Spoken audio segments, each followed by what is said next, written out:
सुनाए बलम चोली के बटन ऐसे जान खोला।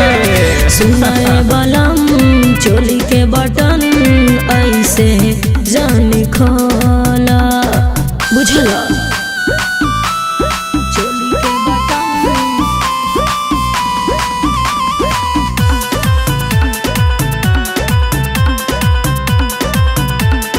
चोली के बटन कोमल बदन अभी कम सिन उमर लोड नहीं सही अभी कमजोर कमर बर्दाश्त न सतावो सोना होठवा से होठवा सटावो सोना। अरे ना धरावो न तकिया कहेलू रतिया धरावो न तकिया कहेलू रतिया कुछ दिन अलगे सोला।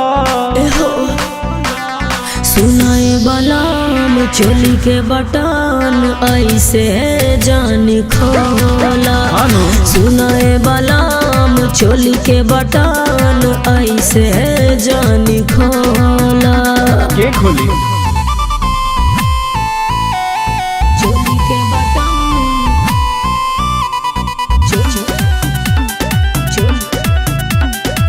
ऐसे जान खोला।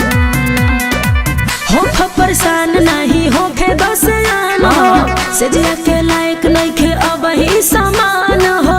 अजय सागर के तनी करे धनवान हो आज के राती पूरा करे दयारमान हो।